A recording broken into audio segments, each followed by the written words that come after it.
नमस्कार मित्रों, मैं शैलेंद्र उपस्थित हूं आपके समक्ष अपने चैनल शैलेंद्र एग्जाम फैक्ट्स के माध्यम से। आज मैं आपके समक्ष एक बहुत इंपॉर्टेंट टॉपिक लेकर आया हूं जो कि इंडियन एग्रीकल्चर, भारतीय कृषि से संबंधित है। जैसा कि आपको पता होगा कि कृषि एक ऐसा टॉपिक है जो कि विभिन्न प्रकार की परीक्षाओं में एकदम पूछा ही जाता है। मित्रों, आप कह सकते हैं अवश्य संभावी है कि पूछा जाता है। टेट हुआ, बीईओ का जो एग्जाम है उसमें तो एक टॉपिक स्पेशल अलग से दे रखा है, तो इस दृष्टि से ये आपके लिए बहुत इंपॉर्टेंट हो जाता है और इसको आप ध्यान से देखेंगे एक एक प्रश्न। चलिए, चूँकि अब आप एक देख रहे होंगे लॉकडाउन के बाद जो महामारी का दौर चल रहा है, इसमें कृषि की प्रासंगिकता और बढ़ जाती है। तो इसके विषय में क्वेश्चन अब पूछे जा रहे हैं बड़े बड़े एग्जाम्स में, हर एग्जाम्स में। तो चलिए हम देखते हैं कुछ टॉपिक जो हमारे द्वारा तैयार किया गया है। पहला टॉपिक है कॉफ़ी का सबसे बड़ा उत्पादक राज्य कौन सा है, तो है कर्नाटक। ठीक है, उसके बाद नेक्स्ट है आलू का सबसे ज़्यादा प्रोडक्शन इंडिया में कहाँ होता है, किस राज्य में, ये आपके लिए कमेंट बॉक्स में आप बताइएगा। नेक्स्ट सेकंड है गेहूँ का सबसे बड़ा उत्पादक राज्य है उत्तर प्रदेश। प्रति हेक्टेयर की दर से अगर आप इसको देखेंगे गेहूँ के उत्पादन को, तो ये है आपका पंजाब राज्य। नेक्स्ट आपका है राष्ट्रीय खाद्य सुरक्षा मिशन उत्पादन बढ़ाने का उद्देश्य खाद्यान्न का। तो जो राष्ट्रीय खाद्य सुरक्षा मिशन लागू किया गया, तो निम्नलिखित 3 फसलों के परिप्रेक्ष्य में लागू किया गया था, और वो है चावल, गेहूँ और दाल। आपको पता है कि किसी भी थाली में ये 3 बेसिक चीज़ें बहुत ज़रूरी हैं, जो कि हमारे भारत में रहने वाले मैक्सिमम लोग इस पर आश्रित हैं। नेक्स्ट टॉपिक आप देखिए, कृषि विपणन सहकारिताओं का शीर्ष संगठन जो है वो आपका है नेफेड, इसको कहते हैं NFED। नेक्स्ट टॉपिक आपका है धान उत्पादन में भारत का स्थान जो है वो सेकंड है, सॉरी यहाँ पे द्वितीय स्थान होगा, जहाँ भारत लिखा है यहाँ द्वितीय होगा। तो धान उत्पादन में जो भारत का स्थान है वो है द्वितीय, और फर्स्ट किसका है, चाइना का। नेक्स्ट टॉपिक आपका है कि माही सुगंधा फसल की प्रजाति जो है वो किस फसल की प्रजाति है। ठीक है, तो वो है आपकी धान की प्रजाति है। बासमती चावल की जो संकर प्रजाति है वो कौन कौन सी प्रजातियाँ हैं, तो है पूषा और RH10। नेक्स्ट टॉपिक आपका है धान का सर्वाधिक उत्पादन करने वाला जो राज्य है वो कौन सा राज्य है, आप बताइएगा इसको कमेंट बॉक्स में। धान की उत्पत्ति जो हुई थी कहाँ हुई, तो सबसे पहले जो उत्पत्ति हुई वो हुई दक्षिण पूर्व एशिया में। आप ध्यान रखिएगा, जितने क्वेश्चन है पूर्व की परीक्षाओं में पूछे गए हैं, और कुछ ऐसे हैं जो कि करंट अपडेट मांगता है क्वेश्चन, उसको आपको अपडेट करके नेट पर देख करके ही आगे करना है। नेक्स्ट आप देखेंगे तो मटर की पत्ती विहीन जो जाति है वो है अपर्णा, मतलब एक ऐसा मटर जिसमें पत्ती नहीं होती। ठीक है, ऐसा पौधा। बरानी दीप किस फसल की किस्म है, तो बरानी दीप जो है ये धान की किस्म है। संकर धान सर्वाधिक लोकप्रिय कहाँ पे है, वो है चीन में। आपको पता होगा चीन लगभग फर्स्ट आने के लिए कोई भी हथकंडे बनाता है, तो इस दृष्टि से संकर मतलब एक प्रकार से उसको बनाया जाता है, तो उसमें वो नंबर 1 है। कृषि उत्पादन में आप देखेंगे तो निर्यात सर्वाधिक विदेशी मुद्रा और बासमती चावल। तो ये एक शॉर्टकट ट्रिक है। इसका मतलब ये हुआ कि भारत का एक ऐसा कृषि उत्पाद जिसको निर्यात करके भारत सर्वाधिक विदेशी मुद्रा अर्जित करता है, तो वह है बासमती चावल। इसको आप इस रूप में इस प्रश्न को देखेंगे। कौन सा राज्य 70% काफ़ी सर्वाधिक उत्पादन करता है, तो कर्नाटक। प्रतिशत कभी कभी एग्जाम में प्रतिशत पूछ लेता है और कभी कभी सर्वाधिक पूछ लेता है, तो कर्नाटक अगर परसेंटेज पूछेगा तो 70%, और अगर राज्य की बात करेगा तो आप कर्नाटक लिखेंगे।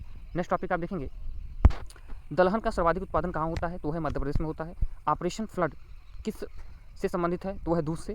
संस्था जो फसलों की न्यूनतम समर्थन मूल्य निर्धारण की संस्तुति करती है, तो इस संस्था का नाम है कृषि लागत एवं कृषि आयोग। ठीक है, इसकी स्थापना की गई थी 1985 में।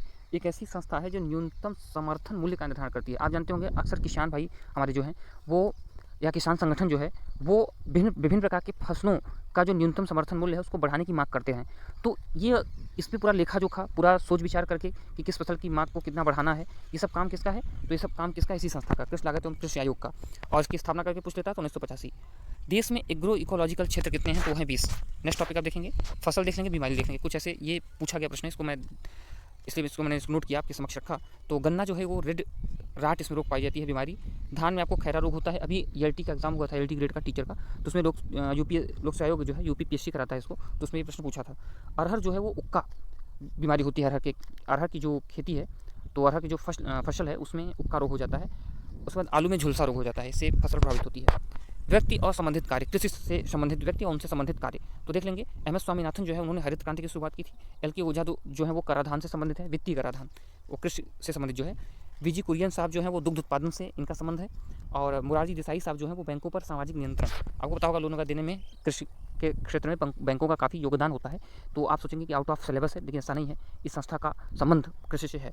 हरित क्रांति जो है उसका उत्पादन का संबंध है गेहूं से। नेक्स्ट टॉपिक आप देखेंगे संस्थाएं जो कृषि पदार्थों का निर्यात करती हैं, तो नेफेड एक संस्था है जो कि national agricultural cooperative marketing federation of India. कभी कभी जो हमारे एग्जाम कंडक्ट करवाए जाते हैं विभिन्न आयोगों के द्वारा, तो आप देखते होंगे कि उनमें जो है जो एग्जाम विभिन्न हैं उसमें से कभी कभी फुल फॉर्म पूछ लेता है, तो फुल फॉर्म के नज़रिए से भी संस्था बहुत इंपॉर्टेंट है।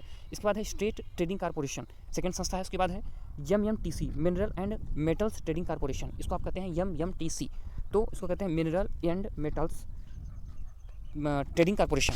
नेक्स्ट टॉपिक आपका है भारतीय अर्थव्यवस्था में ही कृषि का योगदान घट रहा है। भारतीय जो अर्थव्यवस्था है उसमें कृषि का योगदान घट रहा है, जिसको बढ़ाने पर ही विचार किया जा रहा है। ठीक है, नाबार्ड जो है national bank for agriculture and rural development, इसको नाबार्ड कहते हैं। ये भारत की सर्वोच्च विकास वित्तीय संस्था है। ठीक है, मतलब क्या आप कह सकते हैं कि कृषि के विकास के लिए संस्था की स्थापना की गई थी।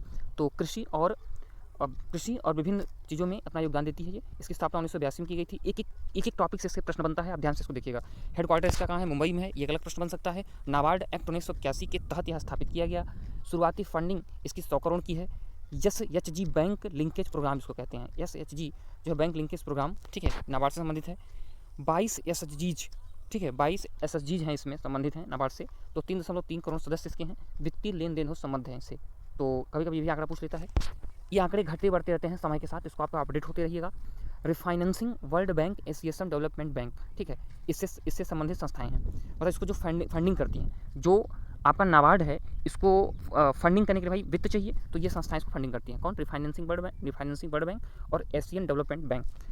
भारत में फसल बीमा योजना का जो प्रारंभ है 1985 से किया गया। उत्तर प्रदेश में शस्य जलवायु क्षेत्रों की जो कुल संख्या है वो 9 है। मतलब शस्य एक शस्य शब्द है, कभी कभी हिंदी की दृष्टि से आप देख लीजिए तो शस्य शब्द का मतलब होता है हरा भरा। ये तो शस्य शब्द का मतलब हरा भरा, तो हरा भरा जलवायु क्षेत्र, जो कि विभिन्न ऐसे भी क्षेत्र होंगे तो वैसे में जो हरे भरे नहीं होंगे। जैसे बुंदेलखंड का कुछ इलाका है, वहाँ काफ़ी बारिश नहीं हो पाती है, तो वहाँ पर पिछड़ा वो इलाका माना जाता है। तो केवल उस क्षेत्र में डिवाइड करेंगे जब आप, तो 9 क्षेत्र आते हैं उत्तर प्रदेश के। हरित क्रांति सर्वाधिक लाभान्वित जो राज्य है वो है पंजाब, हरियाणा, उत्तर प्रदेश। बागानी फसल के उदाहरण आप देखेंगे तो काफ़ी रबड़ और नारियल है। खाद्य उत्पादन में वृद्धि हरित क्रांति से संबंधित आप देखेंगे तो दुग्ध उत्पादन और श्वेत क्रांति। खाद्य उत्पादन में वृद्धि, ठीक है। तो हरित क्रांति जो हरित क्रांति है वो खाद्य उत्पादन से संबंधित है, और दुग्ध उत्पादन को आप श्वेत क्रांति। तो ये 2 प्रश्न इसमें बन गए। एक तो खाद्य उत्पादन, तो हरित क्रांति का नाम आएगा, और दुग्ध उत्पादन श्वेत क्रांति। चलिए, तो ये आपका टॉपिक खत्म होता है, और उम्मीद करता हूँ कि ये विषय आपको विभिन्न परीक्षाओं में आपको सहयोग देगा। और इसी तरह के वीडियो को प्राप्त करने के लिए आप हमारे चैनल शैलेंद्र एग्जाम फैक्ट्स को सब्सक्राइब कर सकते हैं, लाइक कर सकते हैं। धन्यवाद।